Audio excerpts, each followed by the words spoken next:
And welcome to our live stream in this week of the Monaco Grand Prix, the showpiece race of Formula One. Many critics out there probably of this race because they see it in the context of, I don't know what, Saudi Arabia or some circuit with 3 DRS zones.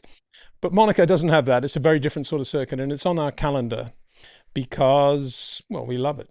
We love the Principality. We love the history of Monaco, everything that's happened there, not happened there. I mean, Monaco has stood up for itself over the years. In 52 and 53, when Alberto Ascari was winning the World Championship, an Italian for Ferrari, Monaco thought the rules were a bit stupid those 2 years because they're effectively Formula 2 cars. So they said, well, we're not going to put a Grand Prix on. Until they're proper Formula 1 cars, we're not going to have a Grand Prix.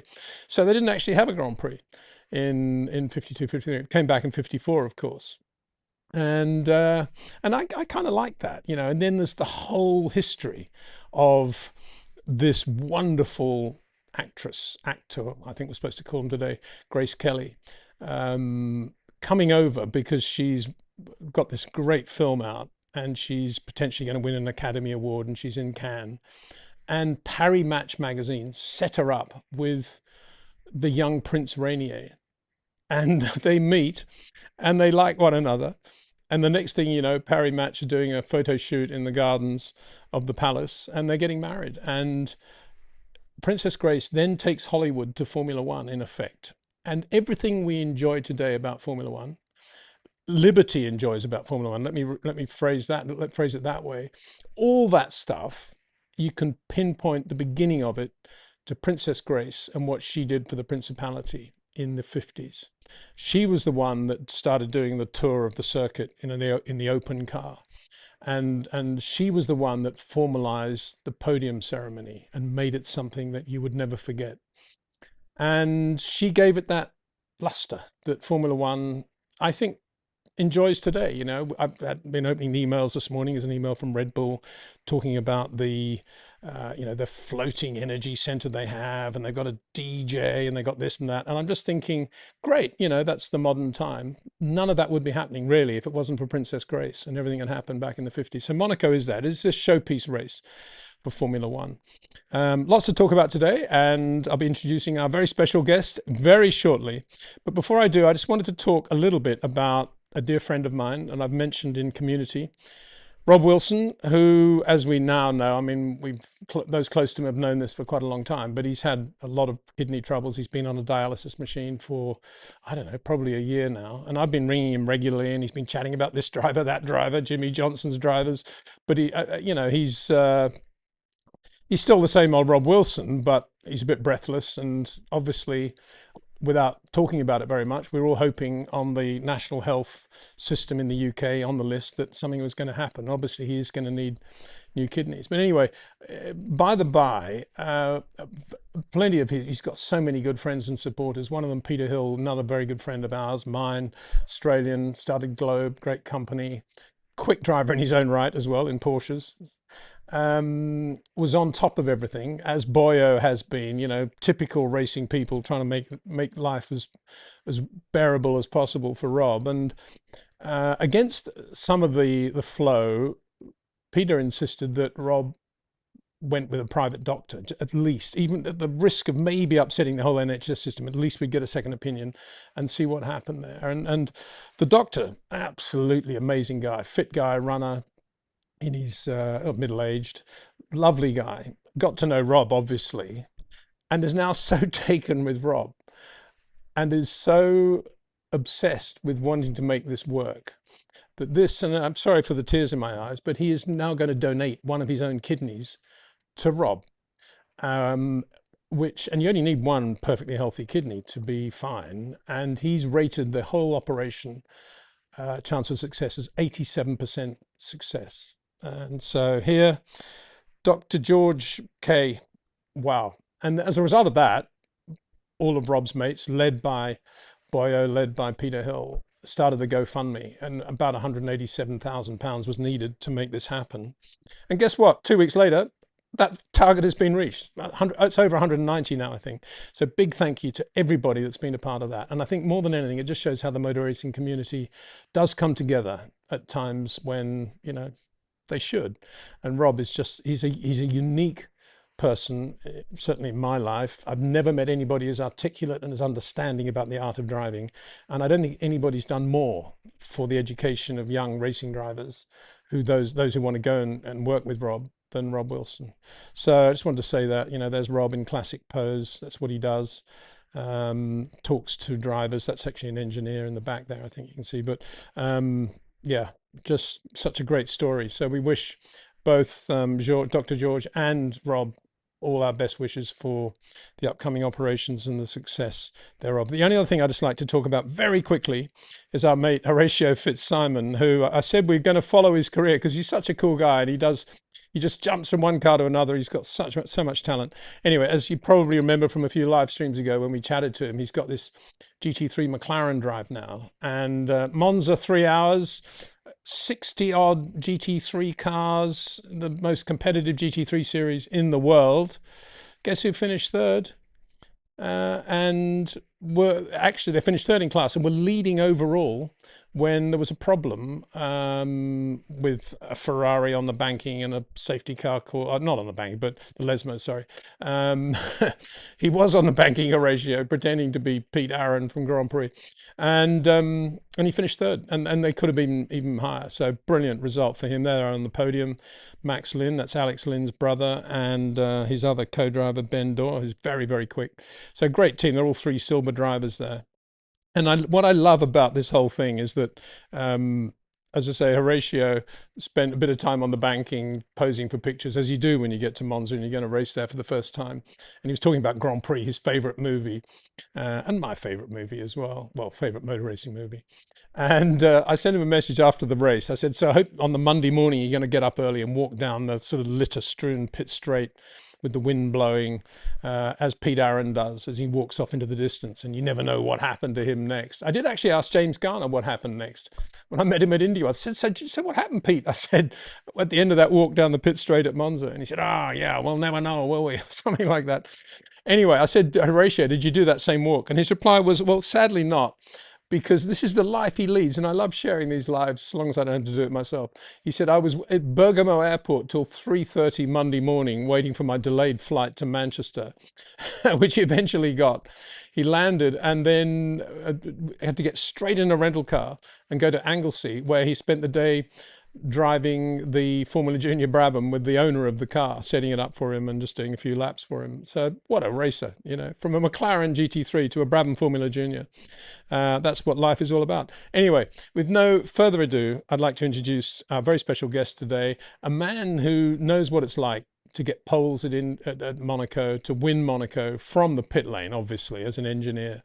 And he's done that a few times, as you can see in the description below this video. Welcome to the show, Mark Slade. Hello, Peter. How are you doing? Hello, buddy. Yeah, very good. And you? Yeah, good. Very good. It's swelteringly hot in the UK, I gather. Last week we had a 3 or 4 day period when it was in the mid 30s or low to mid 30s. It was astonishingly hot.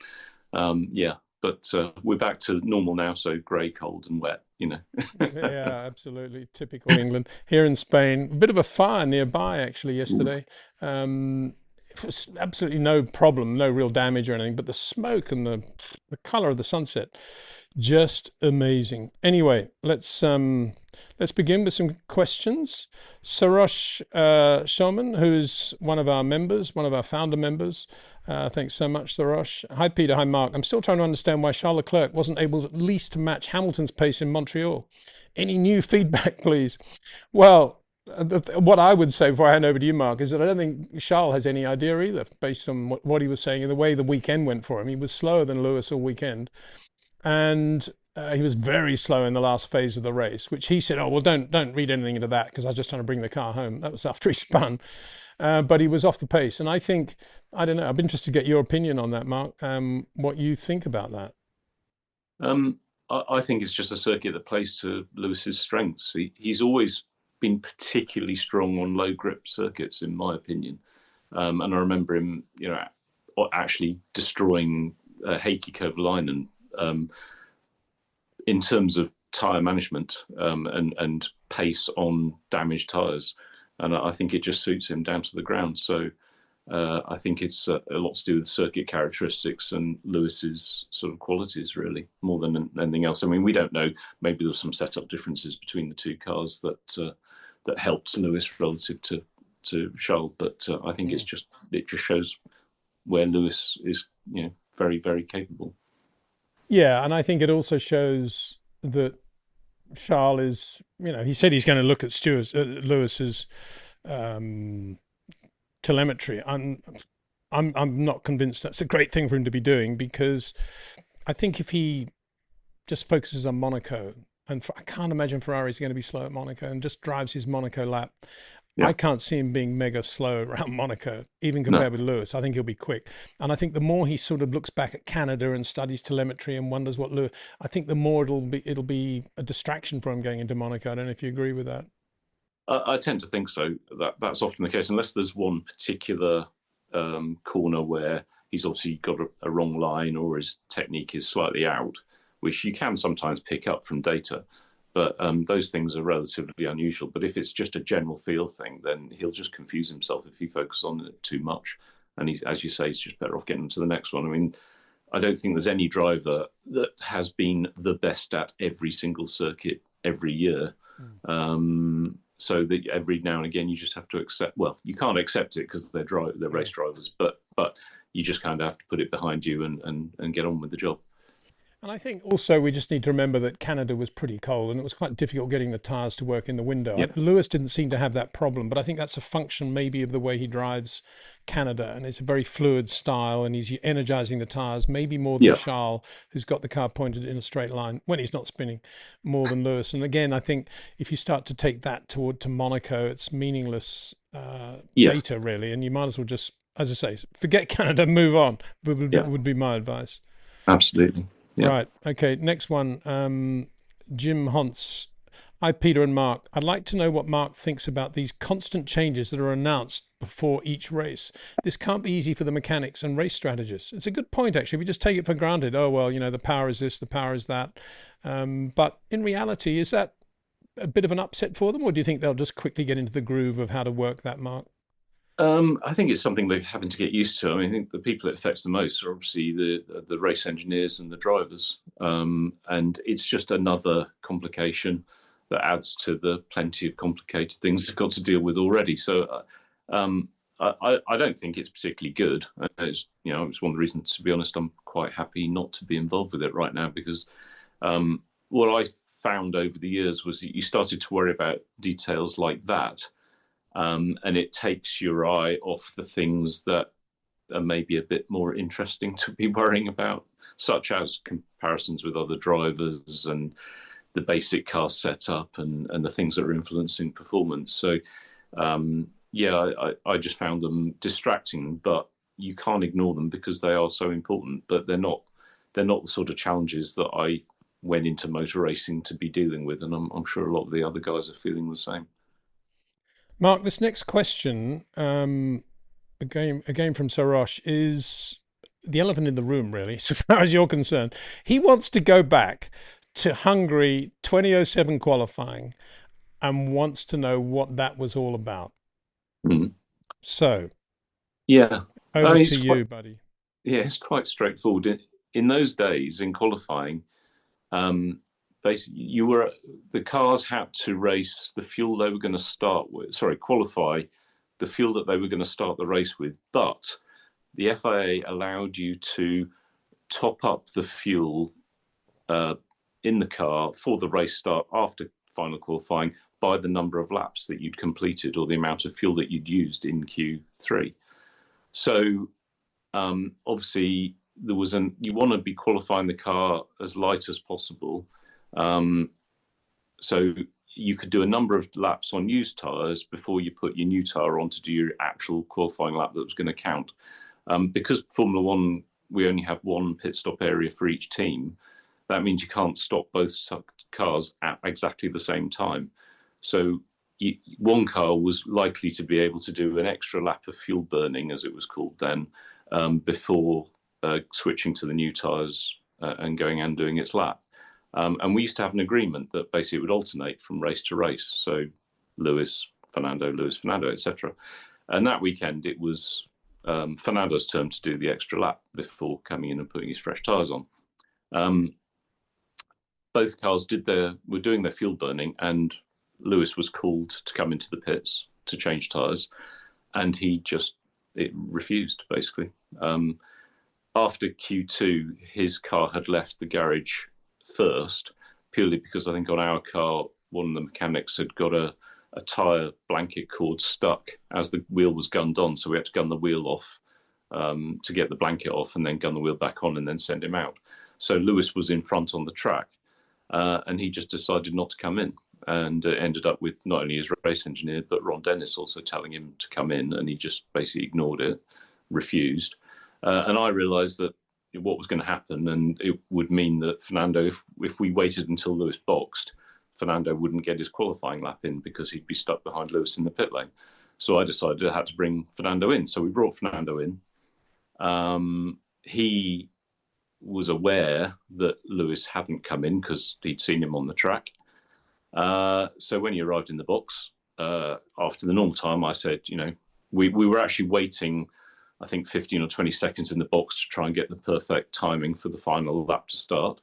And at the end of that period, he started saying, "Oh, what are these tyres?" And I was like, "Well, they're the qualifying tyres. They're the tyres we used for the installation lap in P3, as we normally did then, and now you've got to go." And he just carried on talking.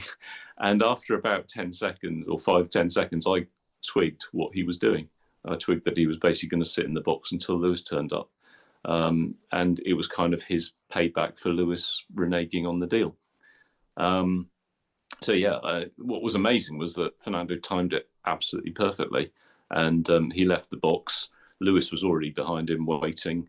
Lewis comes into the box, changes his tyres, follows Fernando out the pit lane, and I think Fernando crossed the start-finish line to start his time lap with like 3 seconds to go, and Lewis was about 10 seconds behind and didn't make it. So it was a deliberate act on Fernando's part, but it was repayment for the fact that Lewis had reneged on the team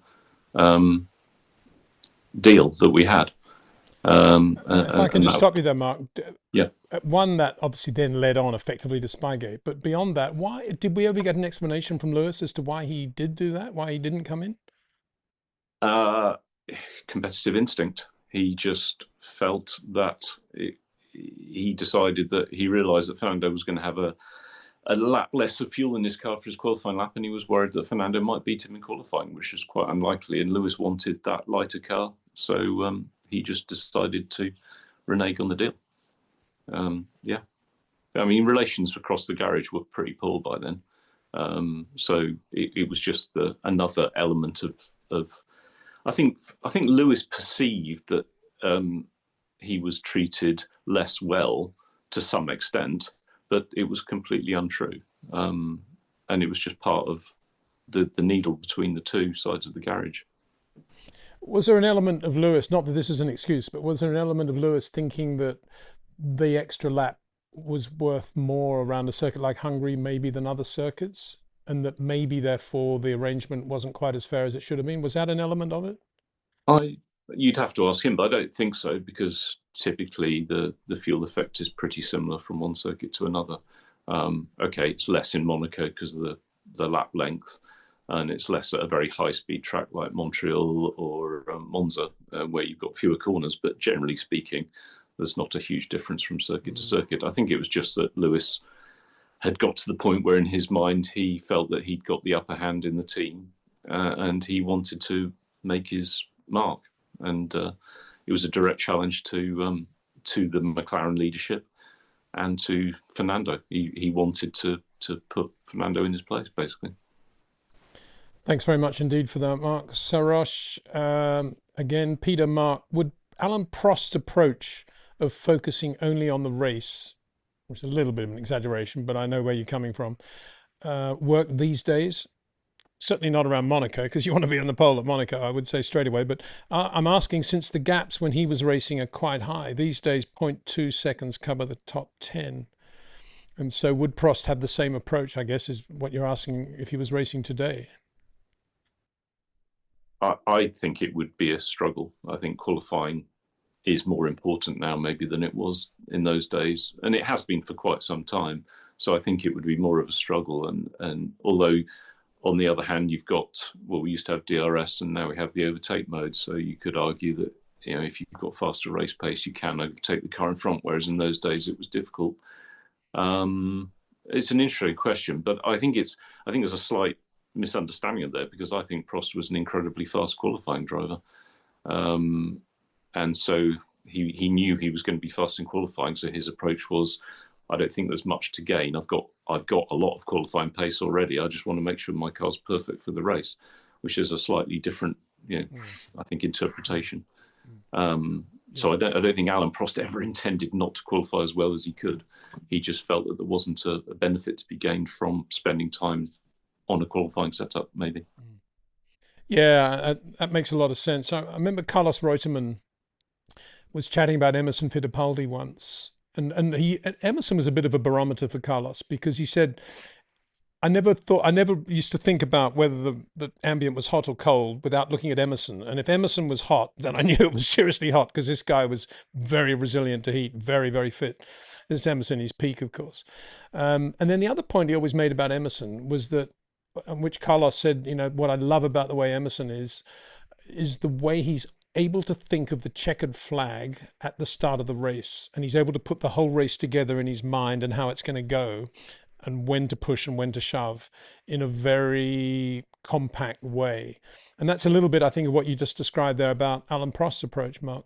Yeah, I would agree. I think that was an extra strength, was that he had a good feel for the influences that were going to affect the race, and he was managing them, whereas I think other drivers tend to be a bit more reactive to it, and not think quite as deeply. But I think he was always very aware of the consequences of his actions in the car and the consequences of other drivers' actions in their cars.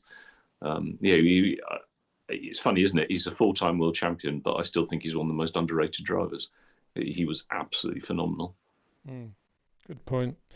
And I don't think you saw him, Mark, but I actually saw Prost when he was raw and quick in his first year at McLaren. You know, he came in and he was it was the same feeling we had then that when Max arrived, or when Michael Schumacher arrived. It was exactly the same thing. There was no image of Prost when he first arrived of being a driver that would bring the car home. It was, wow, this guy is quick. And John Watson, you know, talk to John Watson about how quick Alain Prost was in that first year at McLaren. I mean, he was very, very fast. And to his credit, I think Prost then sort of backed away from that slightly, having had that year with Nicky, couple of years with Nicky, learning from Nicky's approach of staying out of trouble in the first corner, making the tires work, things like that. And then he became this consummate all-round racing driver, which you then saw and were a part of, definitely. Yeah. I mean, I had the pleasure of the first driver I ran on a racetrack was Alain Prost, unbelievably, as test engineer. I ran him at Silverstone and Paul Ricard for some engine development work, and he was absolute pleasure to deal with, just phenomenal. Next question from Marina Nora Rodriguez Huith. Thank you very much, Marina. Lovely name. Peter Mark.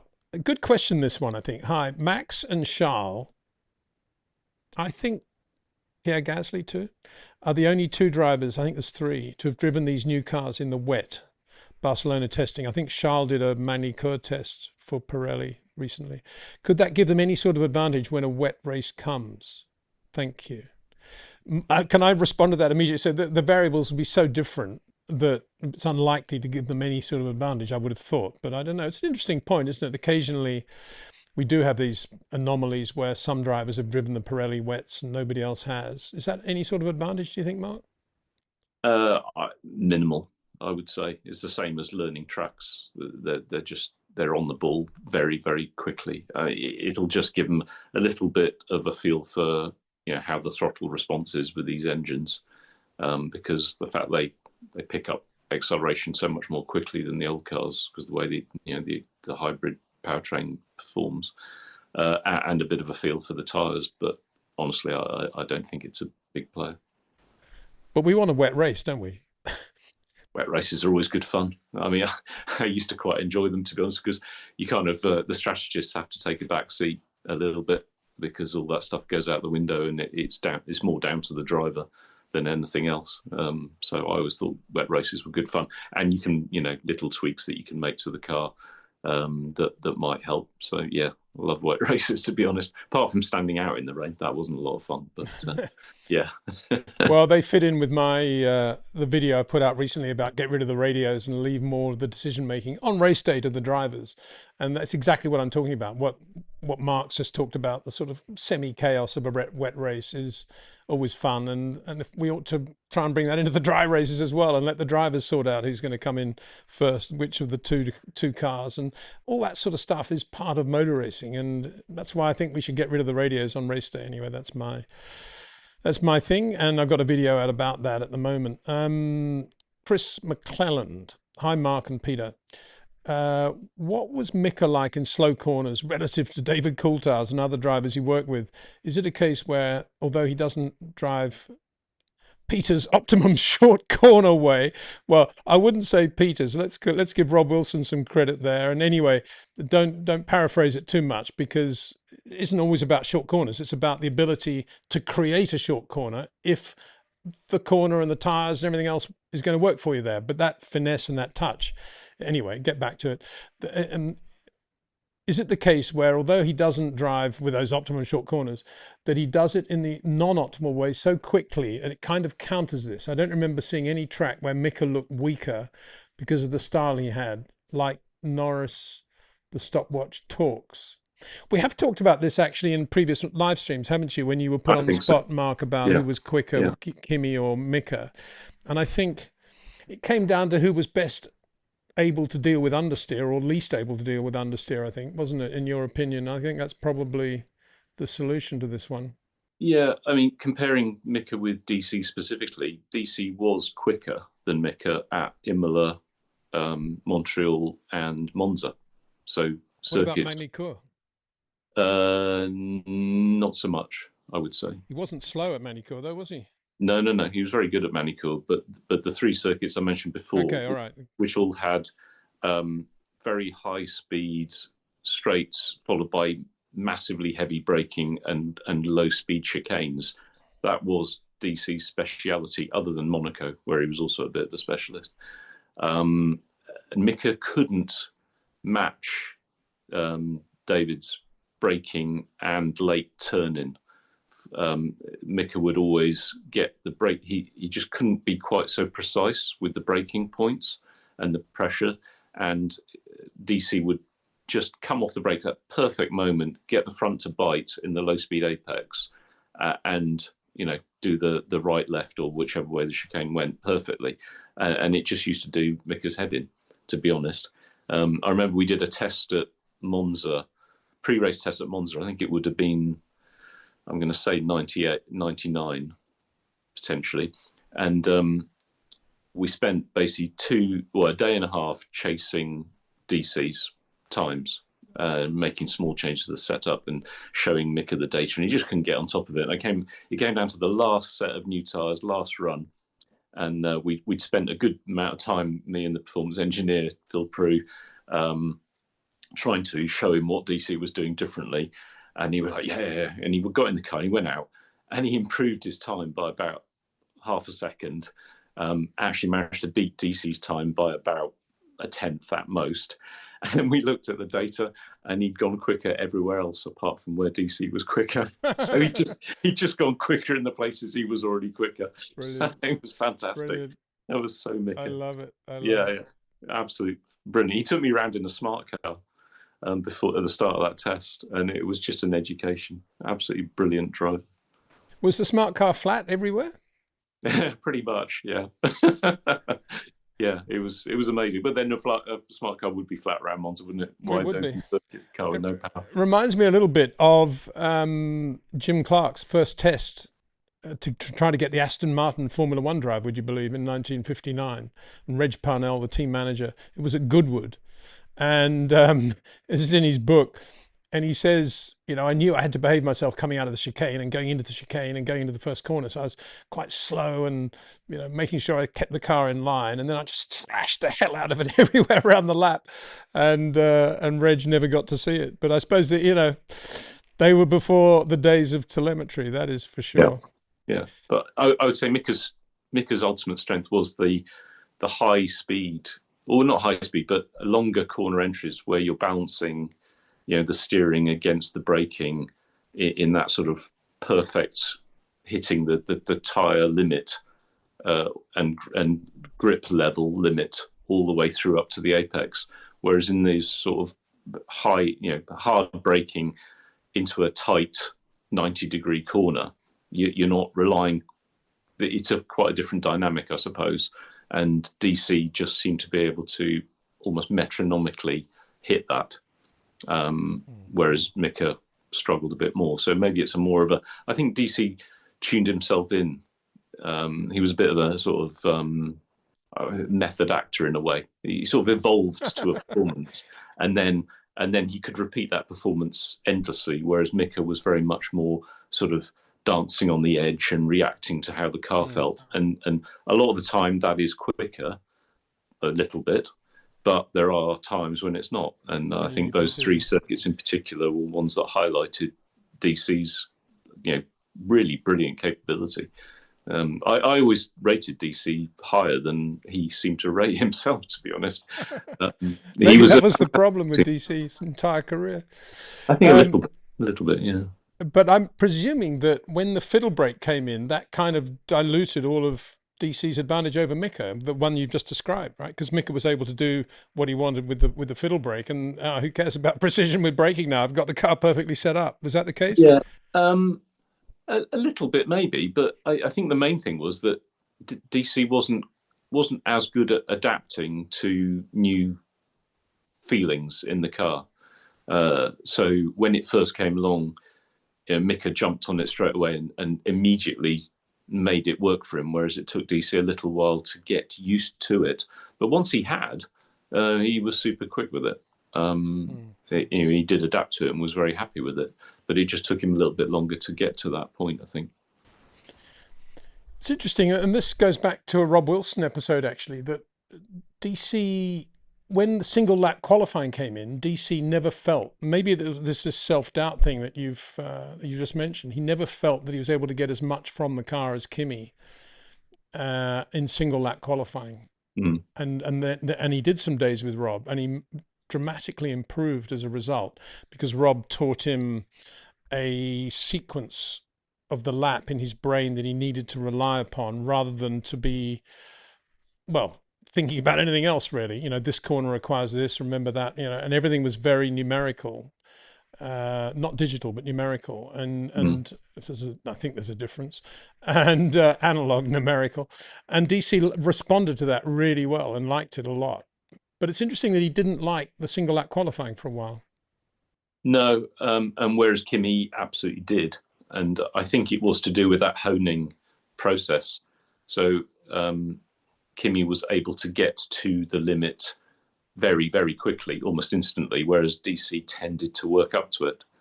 And then, ultimately on his day could be faster by honing it to absolute perfection. But I think single lap qualifying took that away from him, because, you're just going in cold. But it's funny because there was a race against Mika at Hockenheim in, was it 2000? I think it was. Someone else will know, but we had it started raining at the start of the session, and I couldn't get Mika to leave the garage. he seemed to decide that once it started raining, it wasn't worth going out, even though the track was obviously just going to get wetter. So the sooner you went out, the faster you were going to be.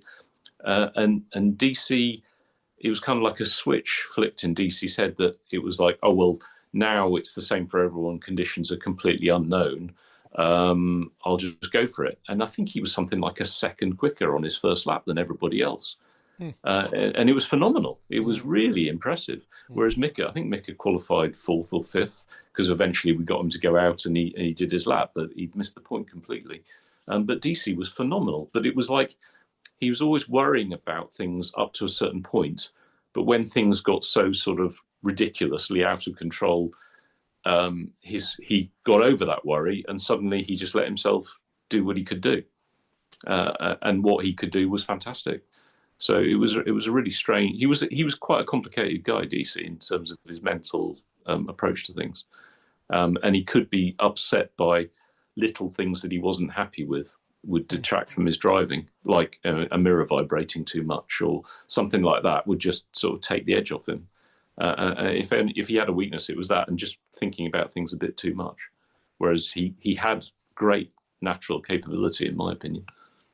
Whereas Fernando was the opposite. The more things that were vibrating loose and falling off the car, the quicker Fernando seems to go. Yes, it sometimes seemed like that. Like he was always very happy with a very sort of loose brake pedal. Like he didn't care if it had loads of free play, or if the steering wasn't straight, or things like that. He didn't care about.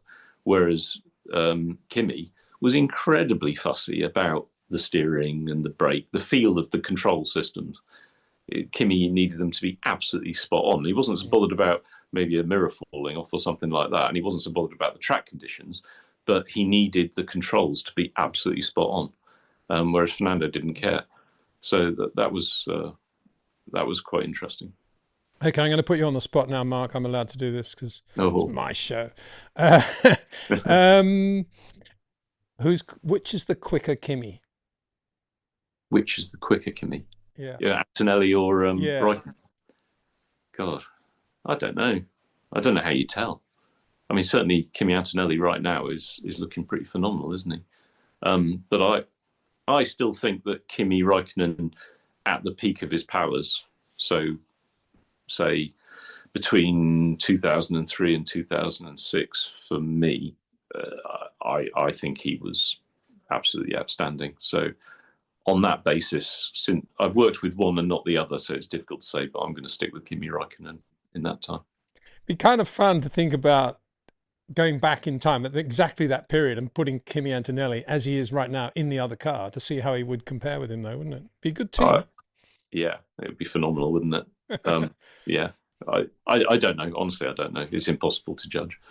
Why am I not surprised by your answer there, Mark? Spoken like a true diplomat. Very good.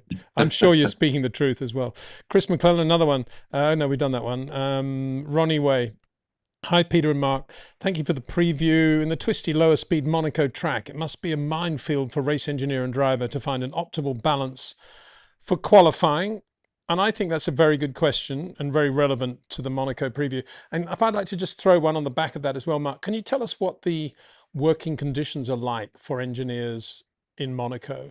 Ultimately, you end up with a screen in front of you, but I mean, there's a lot of clutter going on. You're very near the cars. You can see more of the track probably than you normally can, more noise probably. Tell us what it's like.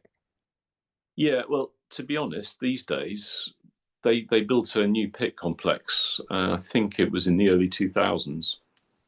And that gave us office space upstairs from the cars. And as soon as they did that, it kind of changed. It took away the problems, to be honest. Noise, yes, that's an issue. But otherwise, it honestly didn't make an awful lot of difference anymore. It was fairly doable. It's just a bit tight around the cars, and you have to know where people are. But in many ways, it actually helps because the working area is so small, people can't get far away from you. So when you need to speak to someone, you kind of know where they are. Whereas in the bigger paddocks and pit lanes, it can take you a while to find people. What about watching cars on track? Do you ever tend to go on the other side of the pit lane just to watch them coming out of the swimming pool, or the other way to watch them coming out of rest gas? No, you don't have any time to do that. It's a shame, isn't it? You're tied to your console when the cars are out on track, so no, you don't get that opportunity. You've got your laptop and your screens, and you've plugged in on the radio, and there's nowhere else to go. So no.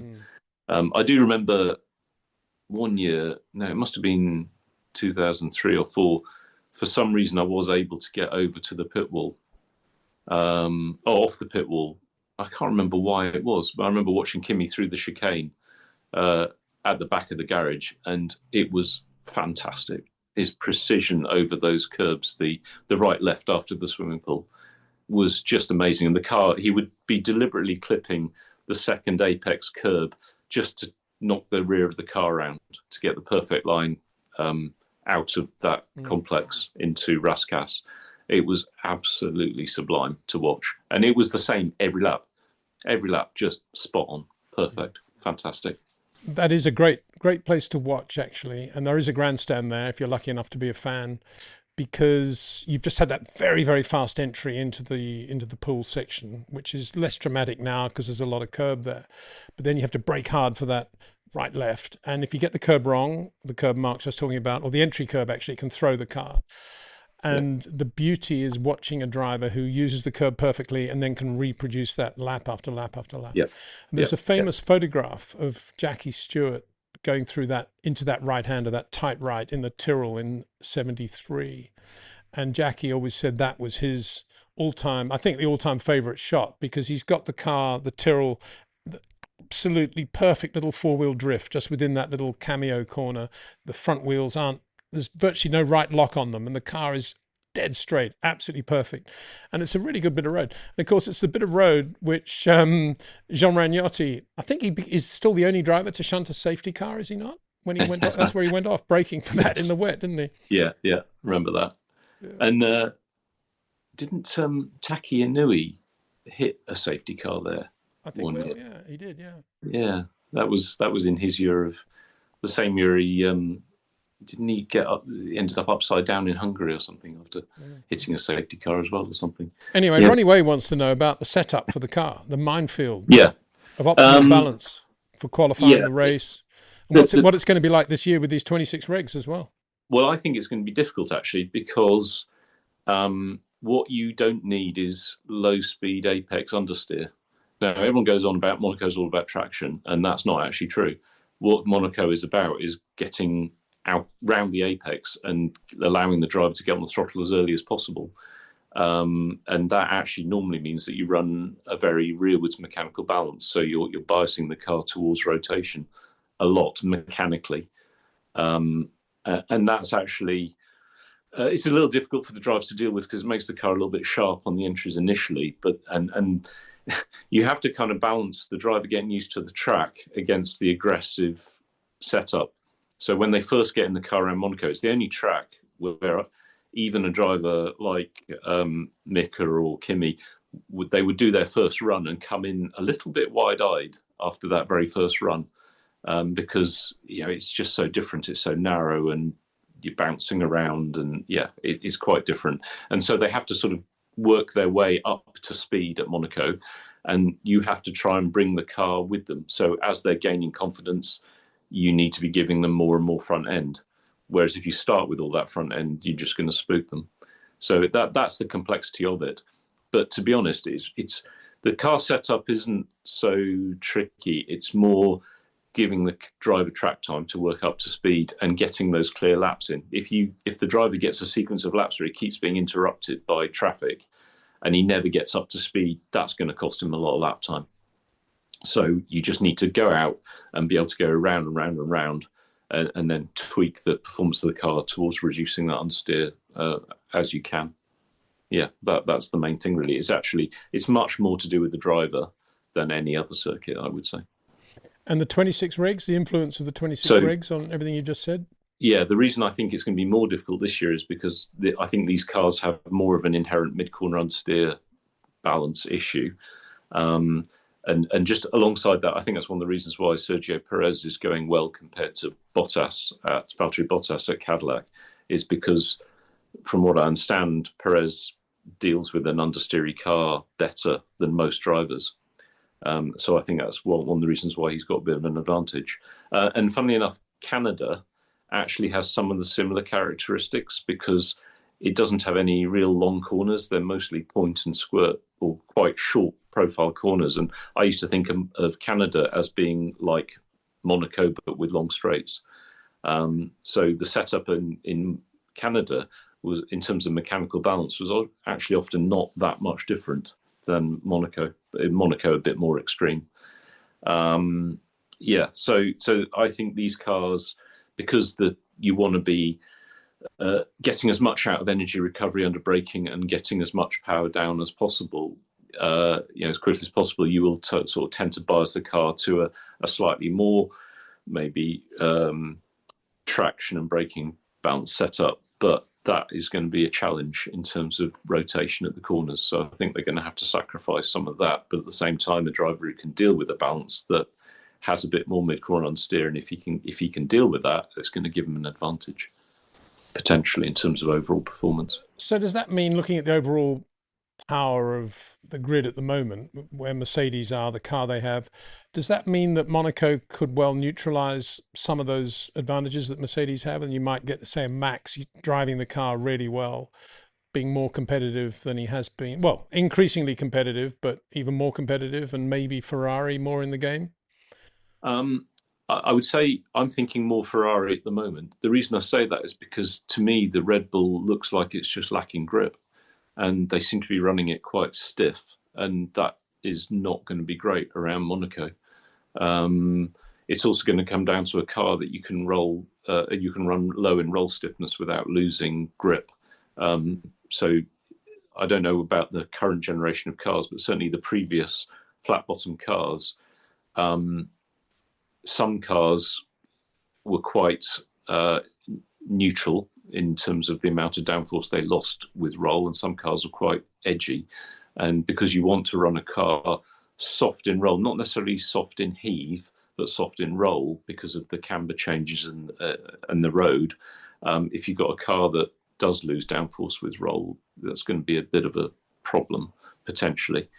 So I think the Red Bull, I think it's one of the reasons why it sort of seemed to struggle a little bit in Montreal, and certainly in the race. It seemed to eat its tyres a little bit more quickly than some of the other cars. So maybe that'll struggle a bit. The Mercedes, I think a lot of its advantage comes from, I think it's got a combination of downforce and superior power, and the power is not going to be as important at Monaco. So I think the Mercedes advantage will potentially be reduced. So yeah, I think Charles might look a bit more competitive this weekend.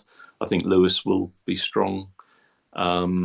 Max, obviously, I think he's very capable as a driver. Obviously, it will depend whether his car is whether they can run it a bit softer than we've seen. If they can run it softer and not lose downforce, which I think they're already struggling a little bit with, then they should be in good shape. But I think it will be a slightly different performance from than we've seen recently, potentially. Interesting. What about McLaren? Where do you see McLaren, Mark?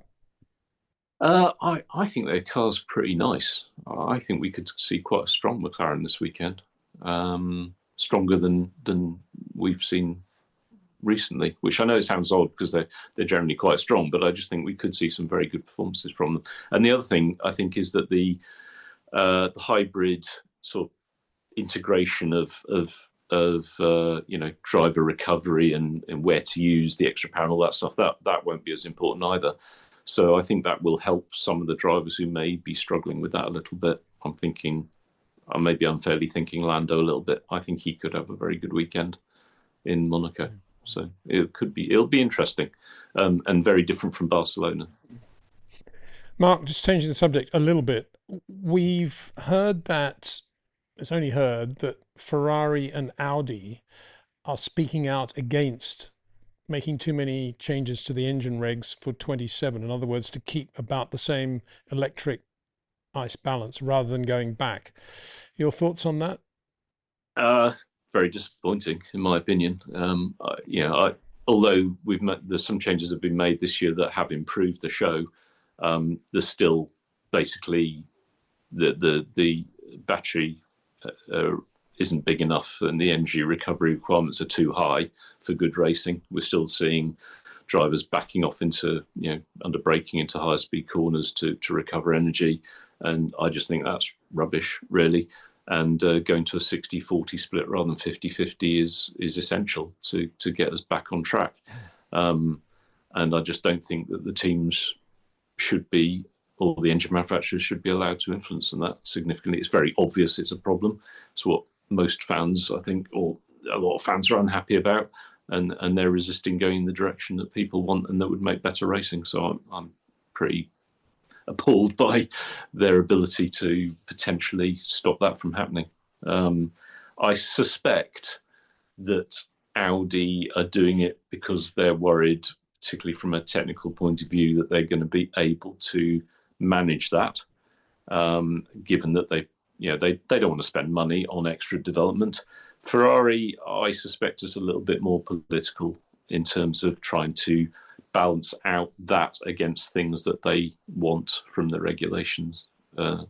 So they're probably playing a bit of a game with the FIA, I suspect, given their normal position of strength, since there is this belief among people in Formula One who run Formula One that a championship without Ferrari is less good. So I think Ferrari are able to use that influence a bit more strongly. But I think the Audi position is probably a bit more based on their concerns technically and the fact they don't want to spend money on it. Of course, Ferrari could be thinking, well, we're an electric car company now, so we've got to have a very electric Formula One. I hope that's not the case, but so do I. Just as a reminder, in the context of the Ferrari Luce, what's it, four-wheel steering, and obviously fully electric. This is the designer they could have had, and this is his work. That's what a Ferrari normally looks like. And yet we've got that Luce, which is, I don't know what that, and I don't even understand why they haven't used Flavio for the design. Because look, he's an architect as well. He designed that building. So everything that Love From have brought to the table with the Ferrari Luce, they've got right there in front of them. It's just, to me, it looks like a case of, they've got too many things to choose from. Just do what you do well, Ferrari. And all electric car, I just don't get it, Ferrari. Anyway, I'm sure there's some people out there that think it's great economically. Vicky 1490, hi Mark, is the setup for Monaco more on the softer or stiffer side? It's an interesting question based on what you were just saying. What are trade-offs on the setup? Also, can you walk us through the 05 Monaco Grand Prix with Kimi? That's quite a lot, isn't it? Well, it is a lot. Let's just talk about in general, you'd want to run fairly soft rear if you can get away with it, I would guess, at Monaco, if you could. So you've still got the trade-off of aero, and the lower the car, the more downforce you've got typically, or certainly keeping the car within its optimal aero window in terms of ride height. So these days, Monaco is a lot smoother. There's less in the way of across track bumps than there used to be. So running the car very soft in heave isn't essential. It's not as important as it used to be. You've got less overall downforce because you used to run the big wings at Monaco. Now there's only one wing because of the aero regulations, I believe. Not because you have to have one wing, but just because the cars now have the biggest wing they can, and then because they can back it off on other circuits on the straights, the drag penalty isn't there anymore, so there's no point making a lower downforce wing. But because of the low speeds, you're generating less downforce, so you kind of have to trade off a little bit of stiffness for that. But the main thing is that there's a lot of camber and warp in the road, so actually running the car soft in roll is important, just so that it doesn't have sort of one wheel hanging in the air, entering corners so much. So that's what you tend to go towards. So it's more a question of lower roll stiffness, softer front in roll relative to the rear, just to get the car to rotate at the apexes. But heave stiffness a bit softer, but not necessarily particularly dramatically. So that's the main thing on setup, I would say. 05 Kimi? Yeah. The car was quick. I think Renault was surprised when he beat them in qualifying. You remember the video from I think Fernando's final run. I think Renault thought they'd got it in the bag, and then Kimi did an absolutely fantastic lap and nicked it off him, which was fantastic. In the race, there was the massive cock up on the safety car, or the yellow. There was I think there was an accident. I can't remember what the incident was, but basically we missed bringing Kimi in for a fueling stop, so we came past the pit lane entry. I think there was the classic, I was told too late to bring him in. I called him and he basically said, "I passed it too late." So Fernando came in, they filled their car up. But what was interesting was that they actually, because they put so much fuel in, it came to the restart. I think we had another, I can't remember, something like 10 laps to do before we had to stop and put fuel in the car. And I said to Kimi on the radio, basically, you've got to go a second lap quicker than Fernando, or you've got to build up a full pit stop. So it must be more than a second lap. You've got to build up a full pit stop advantage by the time you've got to stop in 14 laps or whatever it was, which seemed like a big challenge, an almost impossible challenge, but he set to it and did a fantastic job. But the fact is that on Fernando's car, because they put so much fuel in it, it was so heavy, we actually were able to do that, and Kimi was able to stop and come out in front, which was brilliant. Yeah, absolutely brilliant driving by Kimi, incorrect strategy by the team, but then the McLaren marketing and media got to work and tried to paint it out as a great strategical victory, which it absolutely wasn't. It was a massive cock-up. But there you go. That's why we love having you on the show, Mark. We get it from the horse's mouth. Brilliant. Right, yeah. Breaking news, big breaking news. As we speak, Ferrari have announced that Charles Leclerc has renewed his contract with Ferrari for coming seasons, plural. No detail on how many seasons that actually means, but interesting that he's done that. And it kind of bears out possibly what you were saying about potentially Ferrari playing a political game with the new regs and maybe trade off something else they're going to get that they really wanted, that they really need on the car, which Charles knows about and was working on. And then beyond that, Ferrari obviously giving Charles a feeling of, well, I might as well stay where I am because I know this beast. And where was he going to go anyway, I suppose, is another thing. But it's an interesting thing that Charles, just before Monaco, after a bad weekend in Canada, his home Grand Prix now, has just re-signed for Ferrari for seasons, plural, to come.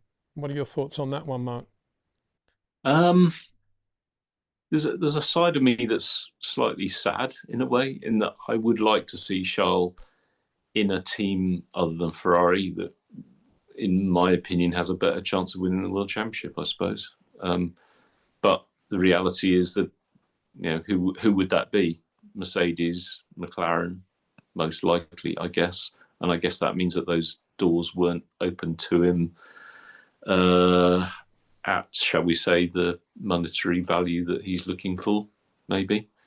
Because I think Charles is probably the most likely to challenge Max in terms of driving performance.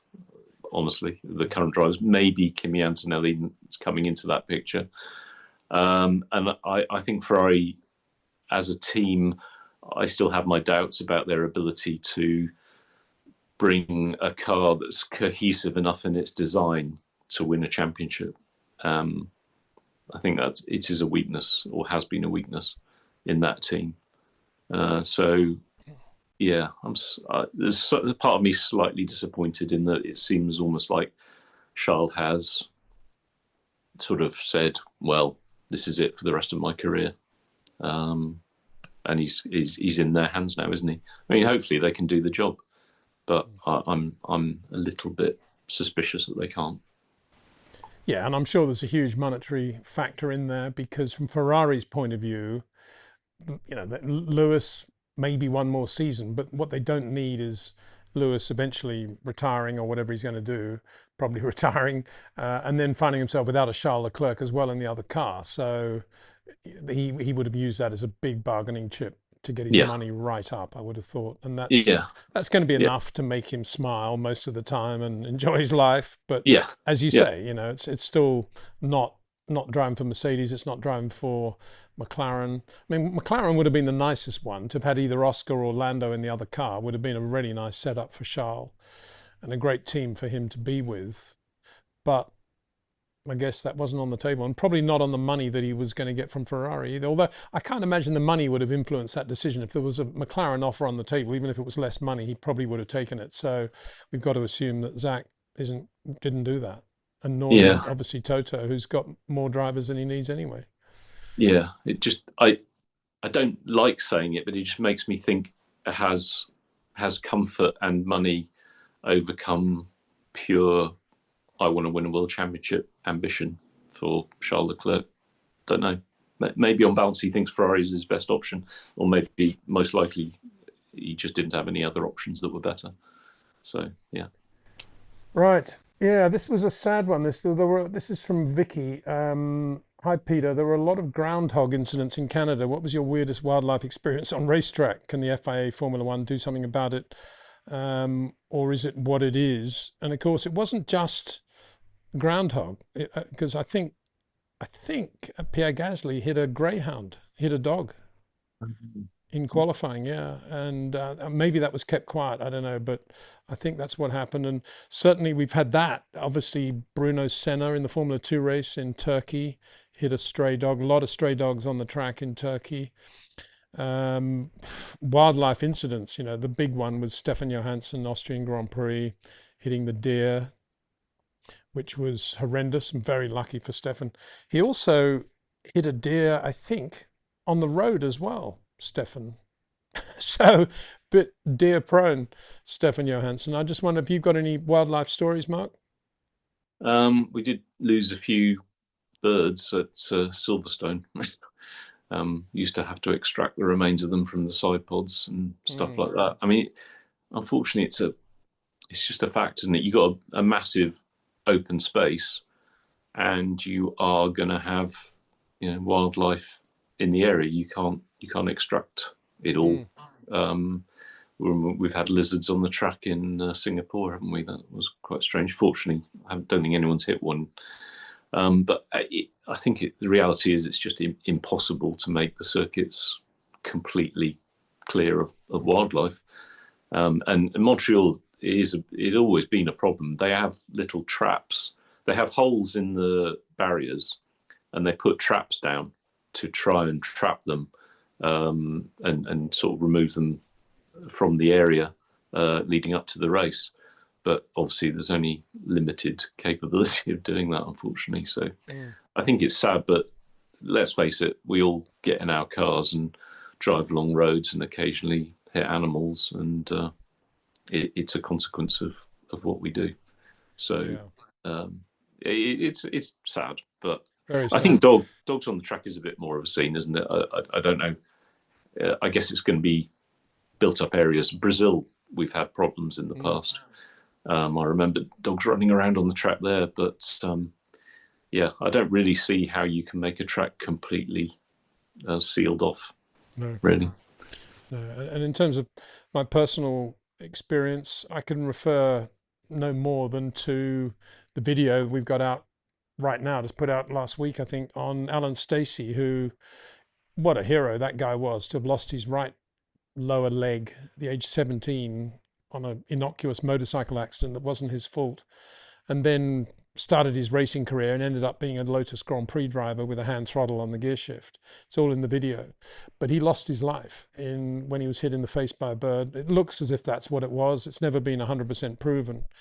In the Belgian Grand Prix at Spa, they think a low-flying pheasant. And then 66 French Grand Prix, Jim Clark was hit in the face as well by a bird and didn't race that weekend, but was okay to race at Brands Hatch British Grand Prix 2 weeks later.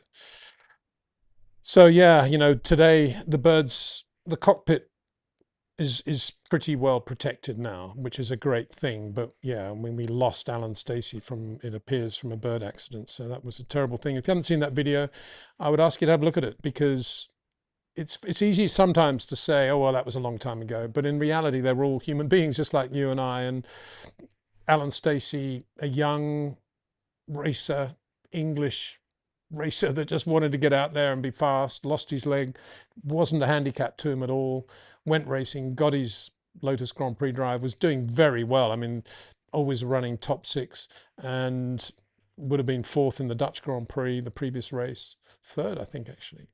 And then just bang, this bird. Terrible. Anyway, yeah, thanks for that question. Aaron, hi Peter. In a Williams YouTube video, Alex mentioned that Carlos holds the steering wheel in a peculiar way. Have you noticed this? I also saw a video showing Carlos, uniquely among experienced Formula 1 drivers, allows his head to swing left and right and hit the headrest in corners. It's interesting. I haven't actually. I'll look out for that. But Mark, have you clocked that with Carlos Sainz? Not noticeably. No, not really. In your experience, did you have drivers that moved the head more in corners? I mean, some drivers actually move the head the other way. Like Peter Revson, often you look at pictures of Peter Revson, he's going through a left-hander and his head's tilted slightly to the right. And then there was Dan Gurney, who always held the steering wheel in, I think it was 10-3 position, ready for the opposite lock, going down the straight in 10-3. But any idiosyncrasies in your career, Mark? I don't think so, to be honest. Again, just going back to steering wheels, that was another thing that Kimi was incredibly fussy about in terms of the grip. We actually had a moulded grip. He'd been at, obviously he'd driven at McLaren, and there hadn't been too much discussion there, but then oh no, that's not true. He came from Sauber, where they mould in grips, and we didn't have a moulded grip at McLaren back in 2002, and he insisted that we do one.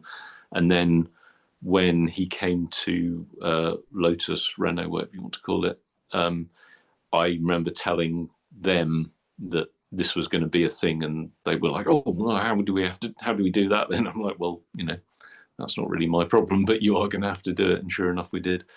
But they got by it. But in terms of how the driver held the wheel or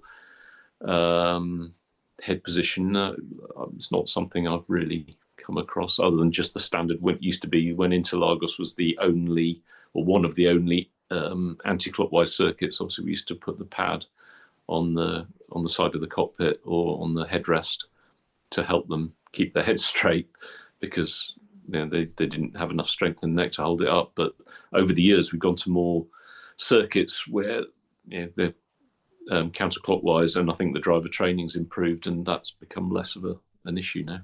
But Mark, how much, typically in a modern Grand Prix car, how much movement does a driver have with his helmet from side to side now, leaning into a corner?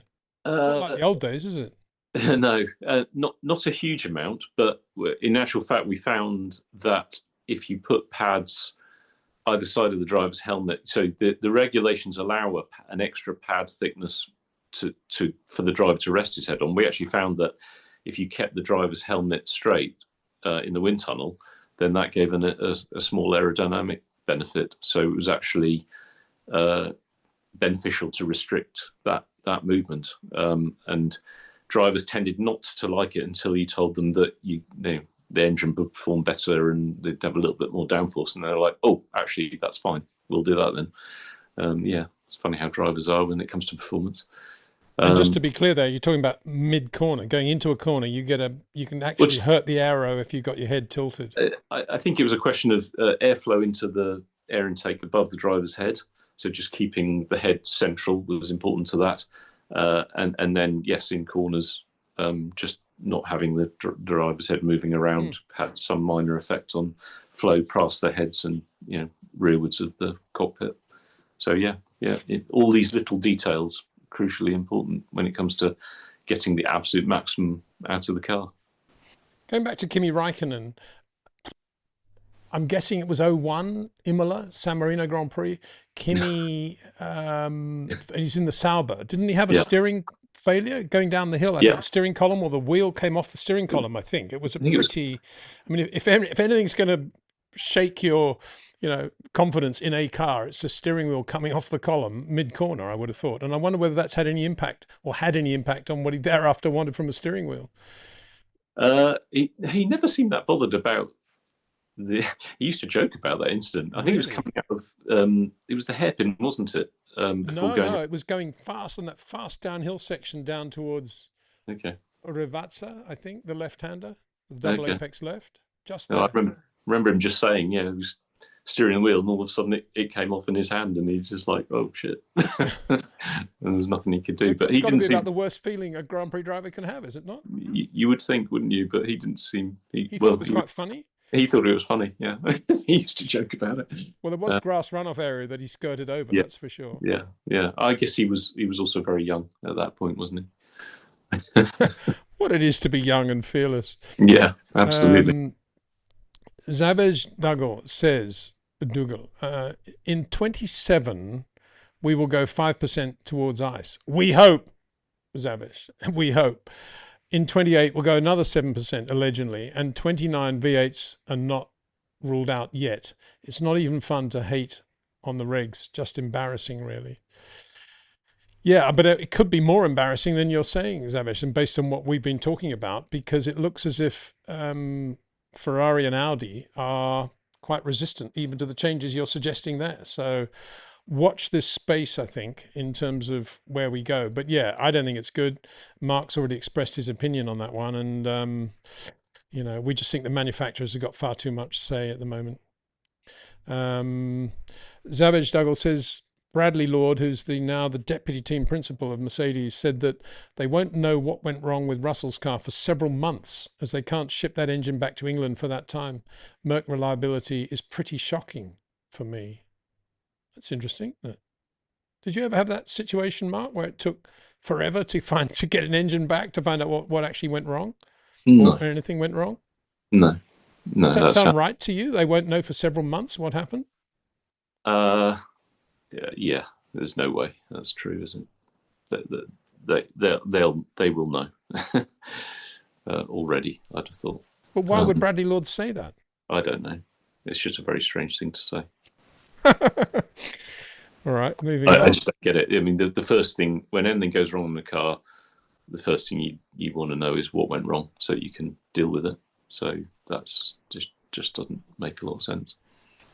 So how does an engine engineer respond when you say, well, we'll tell you in a month or so's time? We don't know, mate. What would he say? It's just not going to happen. Everyone wants to know, and it's crucial, isn't it? You don't want it to affect the next race, or you want to make changes that you can implement as soon as possible. Obviously, there are some issues now with the use of engines over multiple races and having a limited number of batteries that you might not be able to introduce an updated component immediately because the ones you've got have to last a certain number of time, and that's a problem. But you'll want to know as soon as possible what's wrong, and it might that battery, if that battery, I believe it was a battery failure or something to do with the hybrid system. So if it's a component that can't be used again, then there's no reason not to dismantle it, disassemble it, and find out what the problem is. So I don't know. It sounds like he's almost implying that the parts went into sea freight and that sea freight isn't going to arrive at its destination for some time. But I just don't think that's what you do. I remember, things that were due to go in sea freight, you put them on a plane and take it back to base, instantly to find out what went wrong. So I just don't understand it. I think it's more likely they just don't really want to discuss it in public, which is fair enough in my opinion. Why would you want to discuss it in public? But it's an odd thing to say. Yeah, a lot of things come out of that, because I come from a world, and I'm still in the world, hopefully, and enjoying Formula One as it is. But certainly I knew Formula One at a time when if you rang Keith Duckworth or Ken Tyrrell or Colin Chapman after some failure 4 or 5 days later and said, Keith Duckworth, good example. What happened on that engine of James Hunt's, Keith, do you think?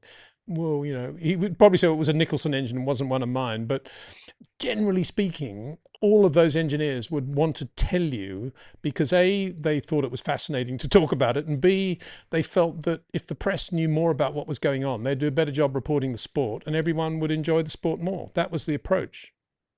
That is not the approach today, though, is it?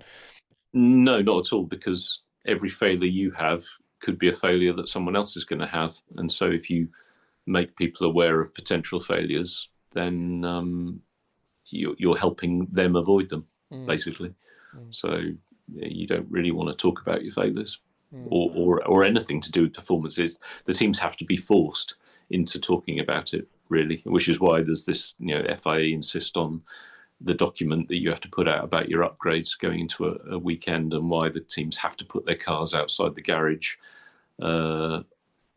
on, is it a Friday or a Saturday morning? They have to park their cars outside and make someone available to discuss with the journalists, and this is the contradiction, isn't it? The teams don't want to discuss it, and everyone else wants to know about it, which is fine. And I think it's good that they are forced to do that.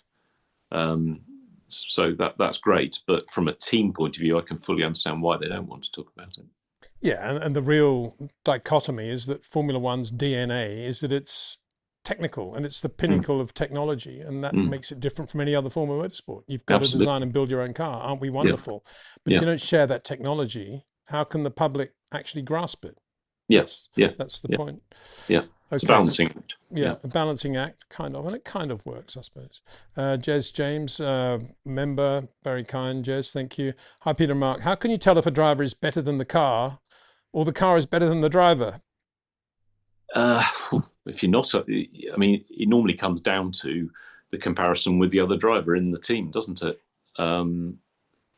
You kind of get a feel for it, but I think you can just tell from speaking with the driver how much understanding they have of what's going on, and you can see from the data how they're driving the car, and it's fairly clear when you have someone who knows what they're doing and someone who doesn't, to be honest. It's not a very good answer, but in terms of very good answer, I think. Car to driver performance, you get a feel for the baseline performance of the car from your two drivers, and you can tell when one of them is pushing it to its limit. I mean, the fact is, people go on about drivers out driving their cars, which it actually doesn't make sense because the car can only go as fast as it ultimately can. So all we're ever talking about is the driver taking it closest to its absolute limit. What teams tend to know about is when their car's a bit tricky or a bit difficult.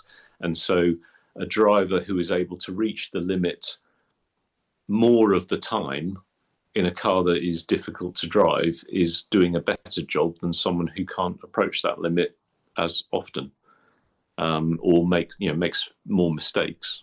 So it comes down to that: who is able to consistently achieve the higher level of performance from a car, and then really comparing just your car's position on the grid is how you know whether your car's any good or not. So we know at the moment that the Aston Martin is clearly not as good an overall car combination as the Mercedes because it just can't go as fast, despite whoever's driving it. I mean, we know Fernando's a very good driver, maybe not as fast as he was in 2005, potentially, but he's still up there as one of the better drivers. So the fact that he's struggling to get out of Q1 just shows that car, and when I say car, I mean, the whole car aero drivetrain combination is just not up to the same level as the faster cars. Another question, this is a tongue-in-cheek question, I think, from Jez James, another one from Jez. We put the best rally driver and racing driver together, I think we'll end up with Mr. Rallycross, Martin Shankar. Yeah, could well do. I mean, race drivers, when they're good, when they've done some rallying, tend to go pretty well. Sterling Moss, obviously, very, very good in rallying. Jim Clark too, and 66 RAC rally was very competitive before he had a shunt and hit the rocks. Carlos Reutemann, third in the British Grand Prix, third in the Rally Côte d'Azur, consecutive weekends in 1980, pretty impressive. Vic Elford, brilliant Formula One driver, brilliant sports car driver, brilliant rally driver. Not that much history of great rally drivers doing well in single-seaters. Kalle Rovanperä right now, obviously stumbling in his attempt to go into the Japanese Super Formula, which is a shame because you'd want to see Kalle doing well there. But we'll see what his plans are after this. But I've always felt somebody like Max or Lando would probably do pretty well in rallies if they swapped, I think. If they really wanted to, I think they'd probably do quite well. Kimi, did you talk to Kimi much about his rallying career, Mark? What Kimi Raikkonen thought about that? A little bit. Fundamentally, it came down to his inability to listen to his co-driver more than anything else. Kimi, very, very much his own man, and he, from what I understood, he'd sort of start off listening to the co-driver, and then he'd just get wrapped up in his own thing and just driving the car to what he felt and saw, and not listening to his co-driver, and that led to accidents, unfortunately. So I think sounds pretty similar to his Formula One career. No, I'm only joking. Maybe, but the co-driver is an essential part of the combination, isn't it, in rallying? And so it takes that cooperative effort so that the driver can reach the full performance level. So if you're not able to accommodate that, then you're going to crash fairly regularly, which I think is what happened. We had Colin McRae did a few Le Mans, didn't he? Sebastian Loeb, I think, did. Yeah, very good. Endurance racing a few times. Yeah, I remember Pikes Peak is a sort of crossover, isn't it, between race drivers and rally drivers? And he was super quick there. I remember semi-joking with Paddy Lowe actually at McLaren back in, I think it was 2006, before Lewis came on board, and we were talking about, obviously we knew that Kimi was going and who would you get on board, and I remember saying, well, it's a shame we didn't get Sebastian Loeb interested in circuit racing a few years ago, because I think he would have been outstandingly good as a racing driver. But I think that it's the same inherent talents, and then it's just the environment you develop that is, so if you stuck a Grand Prix driver in a rally car, he isn't going to be as good as a top level rally driver because he hasn't got all the experience, and vice versa. But I think ultimately they could probably have both have gone down either route. It's just the one they chose as the one that they end up excelling in. Yeah, I think that's the case with Jose Antonio Suarez here in Spain. Brilliant Rally 2 driver. Actually started his career karting with, or very, very near in terms of age, Fernando Alonso, and was not slow. He was right there. And we have many examples of that, of rally driver. I think Sebastian Ogier, if he'd gone the single-seater route all the way, probably would have been a fabulous Formula One driver, I guess. Absolutely. I think Terry Neville, same thing. I think he would have been super quick in Grand Prix cars. But it's just a question of where you go, really, isn't it? Yeah. Okay, next one. I think this one is kind of off the back of what we were talking about with the political reasons why Ferrari might be backing the new, or to stay where we are with the engine regs. Alessandro Durango, hi there. Hi, Peter and Mark. Why is the FIA considering a ban on Ferrari's exhaust wing for 27, and how much could this change impact their performance and future development? Of course, we have to answer that question in the context of where we think Ferrari may be going with their power unit, with the additional development and upgrade opportunity that may be coming their way, plus any decisions they may or may not be making about the engine for 27, and the ban on the exhaust wing. What do we think about all that, Mark? Political stuff, eh? I think it might be. I suspect that the exhaust wing is probably a relatively small factor, but it might be something that could have a performance on following effects of cars behind, maybe. And so that might be something that the FIA want to clamp down on, because they know that's an important aspect, isn't it? We want the cars to be able to follow each other more closely, and if the teams come up with ways of getting around that help their aero performance but make following more difficult, the FIA will want to try and get on top of that. So maybe it's something to do with that. But obviously a team that has a development will have then been working on that development in the background. So if it then gets banned by regulation, they lose that time and effort that they put into it. So yeah, I can understand why Ferrari would be against that, and maybe it is a factor, but I suspect that's a relatively small one. Is there not an argument? Well, there's a suggestion out there that it costs them a bit of drag, and if they're going to come out of the new engine regs with more power, relative power, than the closer gap to Mercedes, then they can live with that drag and they get the other advantage you've just spoken about. I think that's what people are thinking. Yeah, it's quite possible, but I would also imagine that the other teams and manufacturers would be getting into that sort of development now as well, and so any advantage they have from that will be whittled away fairly quickly. So yeah, it's just all part of the game, isn't it, really? Yeah. Political game. Very political. Yeah. Jernantes 5507 says, I've got Lewis. I think he's talking about some sort of, whether he's actually put money on Lewis or he's got some sort of sweep, I don't know. He's got Lewis. He's already won Monaco with 3 different generations of something Ferrari. Oh, When you yeah. when you consider how he flew in sector 1 and 2 in Canada, Monaco would be the perfect place to give him a lecture to Charles. Who's going to be quicker in qualifying, Mark? Put you on the spot again here. Lewis or Charles? I'm going to say Charles on this occasion, but I do think I could well be wrong, and I think Lewis will be. I think he'll be very competitive in Monaco. I think it does suit him. As I said, I think the balance requirements of Monaco and Canada are actually surprisingly similar in terms of low-speed corner rotation, allowing you to get on the throttle earlier. So I think there are similarities, and we know that Lewis is exceptionally good in Canada, has been across his career, and has been in Monaco. So bring it on, let's see it. Whereas for Charles, he was off the pace in Canada, and I think it's to do with he wasn't so happy with the braking requirements, maybe a bit like Mika against DC, like I was talking about earlier. But he has generally driven exceptionally well in Monaco, where that isn't quite the same deal. So I think it's going to be a very interesting competition. But on balance, just based on history, Charles is very comfortable in Monaco, isn't he? So I think he will have slightly an edge. Okay, we'll hold you to that one. M.A. Khan, Peter, I have a bizarre stat. Well, this is a stat that Mark's already addressed. Perez has a bigger one-lap advantage over Bottas this season than Lewis did as teammates. What's happened to Bottas? Perez dominating. Is this a surprise?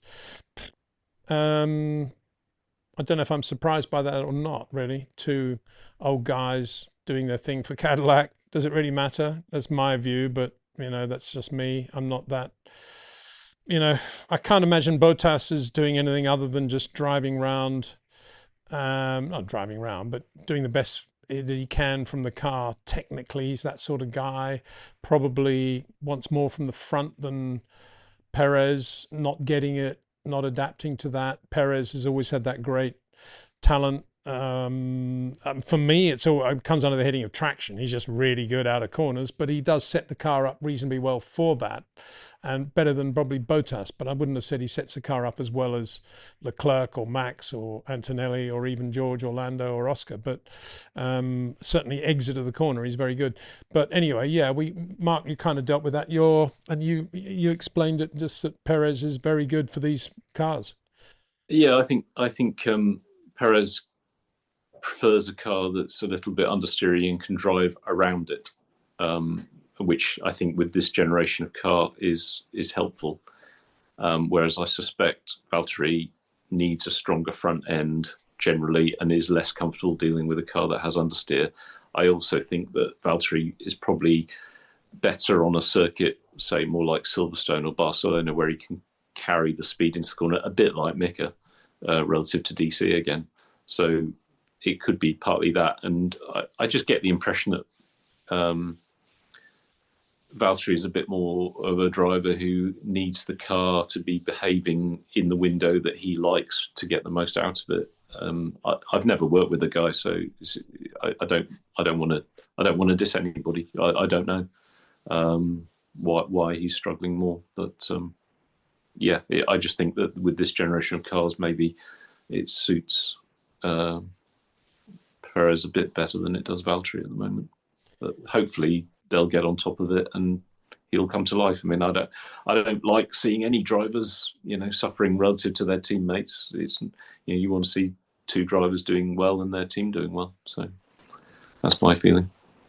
Yeah, I've never really thought of Bottas suffering under Perez at Cadillac because it's just their first year. They've got 2 guys who are really, old guys, a lot of experience, growing slowly, and they'll put somebody quick in the car, hopefully for next year. That's the way I see it, but maybe I'm being a bit too supercilious.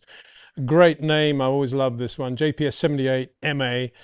Hi, Peter and Mark. How are the tech inspections conducted to ensure the cars are complying this weekend's changes, compression ratio and electronic changes? Good. I'm glad you asked that question because I was embarrassed to ask it. I should know, but I have no idea how are they going to do the compression ratio thing. Uh, I don't know either, to be honest. They can measure cylinder pressure, so they should be able to, they can run an engine. They won't be doing it at the racetrack. They'll have done it at checks at where the engines are manufactured, presumably. So at Brixworth for Mercedes, that they'll probably have sent someone over from the FIA to look at data from running. Is all I can imagine. I mean, it's not like the cars don't get fully inspected every time they're run, at a race event. The rules are basically written on the basis that your car has to comply with these regulations. And if we choose to do a spot check on something, if your car doesn't comply with it, then we'll have to have a discussion and consider penalties. So it's not like the cars are constantly being checked for every dimension or every requirement all the time. That's not how it works. So basically, they've introduced new changes. The teams are expected to comply with them, but they may be subject to some sort of check, which will either be, as I said, at the factory beforehand, and then the FIA can look at the data they get through the weekend and see if it seems to be in compliance with what they've seen before, or they'll be asked to, if there's some suspicion, they'll be asked to supply the components necessary for checks to be performed after the fact. Tends to be how it works. But the FIA have a team of technical people who are charged with, under Joe Bauer, I presumably still, who are charged with, looking at these things and asking for tests to be carried out as and when. Right. Good. Thank you for asking that question because, as I say, I'm intrigued by that as well. Yeah. Semad Dragon. Hi, Peter. Hi, Mark. Tamaco Road. Hello, Race Drugs. Buenos dias from Trailbreaker. Thank you very much. Zishan Afsfar. Peter, thoughts on Leclerc choosing to extend his deal with Ferrari? Well, we've kind of dealt with that one. We just think that Mark thinks, and I'm speaking for him now, it's a bit of a shame, and I kind of agree with him there, but equally, where else is he going to go? And he's obviously got a big money deal with Ferrari because they need him badly to be the anchor man at that team, and good luck to him. Ferrari got some political tricks up their sleeve, we hope and believe, for the future. I say hope on the basis that that's what we want from Formula One. Here's an odd question. I don't know how to deal with this one. Zoar, is it true Adrian Newey is in bad health?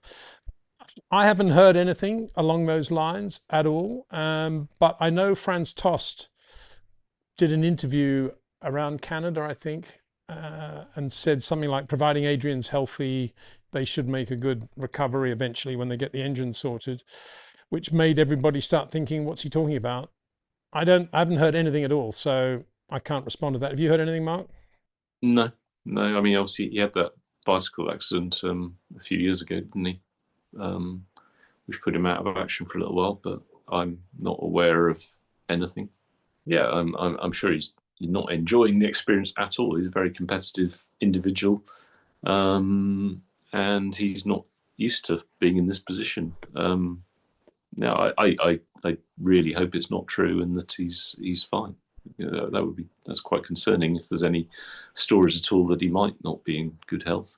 I say I've got a huge amount of respect for Adrian. I think he's done more for the technical side of Formula One and motor racing than pretty much anyone else, certainly in the last 30 plus years. So well, more than that, I would say he's the most successful technical engineer in the history of the sport. Absolutely. Obviously has more races now with which to prove that than, say, Uhlenhaut would have at Mercedes. But he's unique. And because of the era in which he's worked, he's broken all records in terms of success. And there is nobody near him, really. No. So yeah, let's just hope there's nothing true there. But I can't imagine that in terms of mental strength, that mental health, that this is a great moment for him. Must be very tough because Yeah, he's such a yeah, racer. He's such a racer. yeah. And just and as far as going on with the next question, what has happened to Aston and their failings this season? Is the blame still mainly with Honda? Do you see Alonso and Newey sticking around for long term there? Um, Alonso, if he got a mega offer tomorrow to go somewhere where the car was quick and reliable, he would do it, but I don't think he will. So I can't imagine he's going to go anywhere, but hope he stays where he is with Adrian and the hope that it'll all come right. Adrian, I'm sure he's got a long-term deal locked in there with Aston Martin. I can't imagine the Strolls would have signed him for anything less than that. So I don't think you're going to see them leaving. Is it still mainly with Honda? I think it probably is, Mark, isn't it? I mean, we haven't really seen what that car is like yet, even, have we? No, The potential for the car. I, I, I think it's a bit unfair to blame Honda in that I'm sure it's to do with the whole package and the installation. And there were some stories that basically Adrian had come along, seen what was planned and rejected it and wanted to change things, probably correctly, because he probably saw that what they were doing up till that point was going to be substandard. But at the same time, the changes that he wanted to implement were probably extremely difficult to implement in the time available. So it's that sort of clash that causes problems, isn't it? It's poor preparation fundamentally, and maybe some of the concepts haven't borne fruit of how they wanted, and pulling yourself out of that hole when you've got such a busy race program and limited testing is really hard. So it's a combination of things, but largely due to not being prepared, basically, for the start of the season.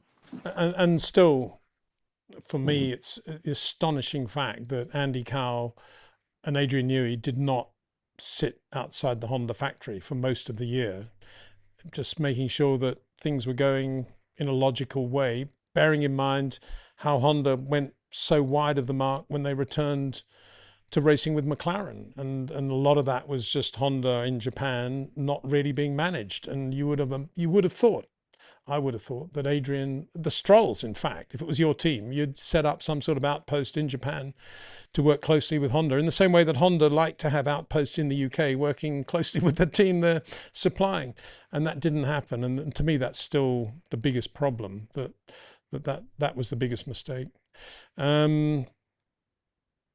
Matt Nilsson says, we're going to have to wind it up soon, guys, because, well, to be honest with you, because I got to go to the physio and get my knee seen to, because I had a slight shunt with Dexter a couple of weeks ago, in which he wanted to go one way, I was looking the other, and bang, there was a cement path between the two. So my knee's a little bit creaky, so I got to go to the physio.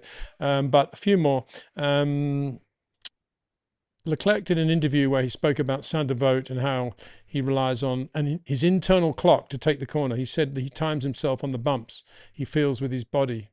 Well, that's a really nice little thing, isn't it? That's being harmonious with the car. I just hope those bumps are still there. My heart sank when Mark reminded me how smooth Monaco is in some parts. And I know they've resurfaced quite a lot of the track again this year. I wish they'd stop doing that at Monaco. The whole point of Monaco is that it's unbelievably bumpy, and it brings the best out in drivers like Charles Leclerc. So all you engineers keep wanting the cars to be stable on the road, Mark. Blame you. It's funny, they do resurface that track a lot. And almost every year there's some part of the track's been done, and you never quite know what you're getting, but they have made it incredibly smooth in terms of the lack of bumps, whereas the camber changes are still there. So yeah, it's a different challenge than it was when I first went there in 1994. It's a long time ago. Yeah, that right-hander Mirabeau, I remember in 1981, I was watching there because I was basically managing Nigel at that point, and he had his opportunity there in the Lotus, having just finished third in the Belgian Grand Prix, and he was unbelievable there. I mean, he was the curb was only about that big, nothing really, and then Nigel was but I don't know, 2 or 3 millimeters from the guardrail on the apex there, with the car slightly at an angle. That's where Nigel was so good, so precise. And when you think about the laps he later drove on, fast circuit laps, Silverstone, good example, Imola, all the other stuff he did. Actually, when Nigel was at his best was Monaco, just unbelievably precise through there. So yeah. Anyway, Charles, I hope those bumps are still there, mate, in Sandervoort. I doubt it, but let's hope they are. Sorry, Mark. Say, there was a big bump on the entry to that corner that when I worked with Michael Schumacher in 2011, unfortunately, I was partly responsible for putting him in the wall there because we closed up the front, so the central bump stop on the what's called the third element. We closed it up a bit too much to try and get the front ride height down, and he hit that bump. And as he's braking, the front's just locked up, and he piled straight into the barrier on the opposite side. So that was a bit embarrassing. I did apologise because I realised that we'd been too aggressive with that one. What did Michael say? He was fine. He's just like one of those things. And that's the great thing about great drivers is they know that everyone's pushing as hard as they are, and taking risks is part of the game. And the best drivers don't complain. They just say, well, we'll learn and move on. Kimi was exactly the same. Mika was the same. Yeah, that's what's one of the elements that makes them great, is that they help the team that is working with them to get the best out of things. And they do appreciate that blaming other people for things, it doesn't lead to success in the long run. So yeah. Did Michael have time in that shunt to take his hands off the wheel before he hit the guardrail? I think he must have done, because I don't remember there being any issues. So yeah, I'm sure he did. It's quite the bump is quite a long way before you hit the wall. So there is a nasty period of sliding before you make contact. So yeah, he would have done. But despite Daniel Ricciardo's injury at Zandvoort a couple of years ago, there seems to be a trend now of not taking your hands off the wheel. Do you think this is part of something to do with the cars today or whatever? And we saw Alonso going off in practice in Canada head on, and he didn't take his hands off the wheel either. What is going on? I can't remember the last time a current driver did take his hands off the wheel. It's a bit worrying, isn't it, or not?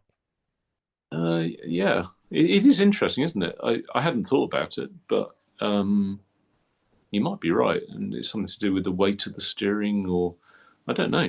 It's a good point, but I don't know why that would be the case. But yeah. Hi, Peter. Senna's crash at Monaco in '88 while in the lead. He had a big lead, but was still pushing. Was it really because of mind games played by Prost? I mean, that was obviously before you, Mark. You know about that situation. Did you ever speak to Alain about that, or about what's going on there? No, I didn't. I mean, I remember watching it on the television at the time. I was at university then. And I think Ayrton just made a mistake, didn't he? Well, he made a mistake, but he knew Prost was going very quickly at that point, and he had a massive lead, but he also knew that Prost was on it. And yeah, but I mean, the mistake he made was just lack of concentration, really, wasn't it? It was an apex guardrail. I mean, how many drivers, period, hit apex guardrails, let alone Ayrton Senna hitting an apex guardrail? And then, that was it. So what you can put it down to.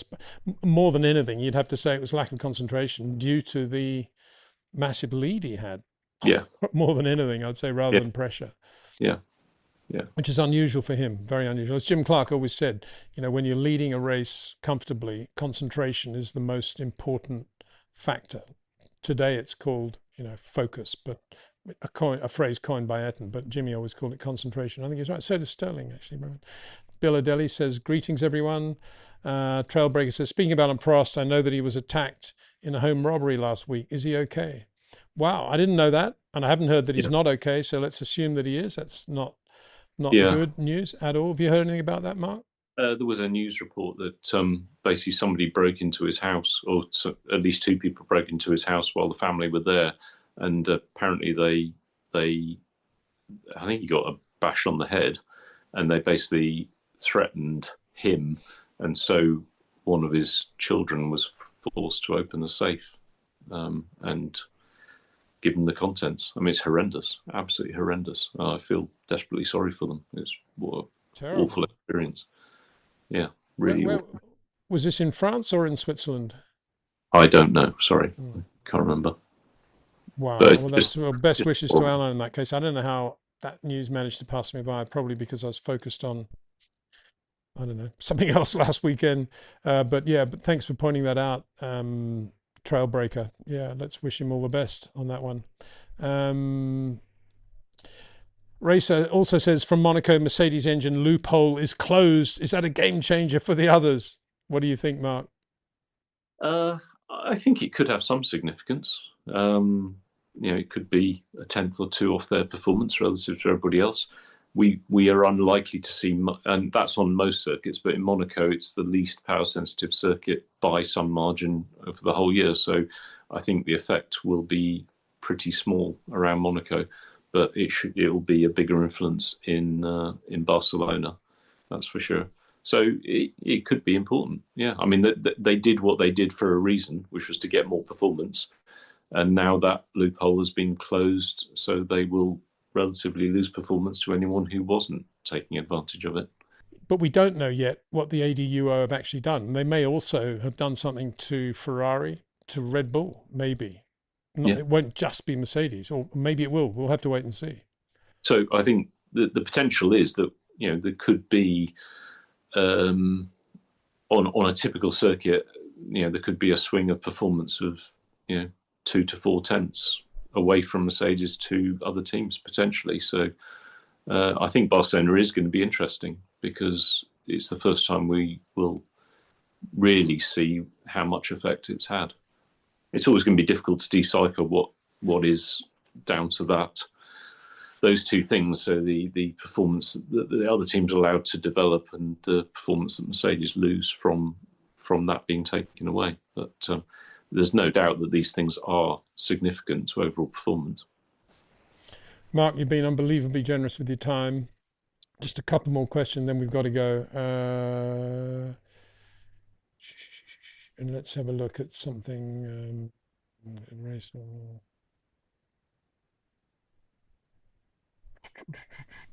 Brian McClendon says, I became a member this week. Looking forward to the race chat. Well, that's very kind of you, Brian. I'm looking forward to it too. Thank you very much. Brilliant. So that's good. William says the issue is the cars are too big, not an issue with the circuit. It is Monaco. They're just talking about, there's a bit of chat going on amongst our viewers about Monaco and the importance of it. Adam says, Peter, I'm reading Fast Money and got fascinated by Jochen Rindt. Do you have any memories or impressions of him, and how strange is it that he never knew he became Formula One world champion? Yeah, I never actually spoke to Jochen, but I saw him drive. I saw him win the Warwick Farm 69 International 100 in the soaking wet race there. Just full opposite lock slide to full opposite lock slide in the Lotus 49B high wing gold leaf car. Absolutely fabulous. Went into the paddock afterwards, took some pictures of him lighting up a John Player special cigarette. Well, gold leaf actually, cigarette. And Nina, his wife, actually had the lighter. And they had the garland, and it was just a wonderful day. And yeah, I was always a Jochen Rindt fan, had the t-shirt, had everything, and I was absolutely heartbroken when he lost his life. So yeah, it was a terrible year in that sense. We lost Piers Courage, we lost Jochen Rindt, and as you say, the championship was still not decided by Monza when he had that accident. And Jackie Ickx was still in the running and was in a very quick car that year, the Ferrari. But season closed with Jochen, the winner, on points. So at least we have that. And he is Formula One's only posthumous world champion, and very sad. But thanks for mentioning him, because Monaco was one of his playgrounds. He was unbelievably good around Monaco for the aforementioned opposite lock reasons. Here's a good question. I think we might have to finish with this one because I think Mark needs to get on, as I do, with this physio business. Mark, with no straight line mode in Monaco, could the teams use a fixed wing, take off the wing activation? Yeah, they could do. It would save a bit of weight, wouldn't it? Which they might be able to successfully use somewhere else. So it's possible that they could do that. Yeah, absolutely. Quite a good question, actually, then, isn't it? It'd be interesting to see what the teams do. I mean, a cost cap does mean that financially developing, if it depends what what they would have to do to replace things. If it's just a simple case of making a lightweight carbon cap or something, then I imagine that they might well do that. If it led to more complication, they might just decide that spending the money on the parts needed isn't worthwhile, and they just simply lock the system. But yeah, there's every reason why they could do it to save a bit of weight. Then again, Monaco is one of the places where weight is of less importance, because the lap time is so short, and the effect of the weight penalty is lower than most circuits, so they may not bother. But what would be the weight saving? A few 100 grams maybe. But it's also a question of, it's high up weight potentially, and it's towards the rear, so they might want to put, the car has to be meet the minimum weight, so they'd have to put the weight somewhere else potentially, unless they're overweight. If they're overweight, it could be beneficial. I think some of the cars might still be a little bit overweight. So it's definitely something that they will have looked at, I should think. I'm sure that they knew that they weren't going to be activating the wings some time ago. It won't be news to them that this is happening. So it wouldn't be a surprise if some of the teams have chosen to go down that route. Mark, thanks so much for your input. Brilliant. Roll on the Monaco Grand Prix. We'll be doing our videos as ever on Friday, Saturday and Sunday, and we'll be going live with our race chat for members on Sunday as well, starting about half an hour before the race. Don't hold me to that, but yeah, it'll be about half an hour. So thanks so much for being a part, everyone there, being a part of this live stream. Been some amazing questions, lots of great chat. Big thanks again to Mark Slade. Big thanks to Jetcraft, to TrackNinja, to OEM Exclusive, and of course, REC watchers. See you on Friday after second practice at Monaco. Thanks for watching for now.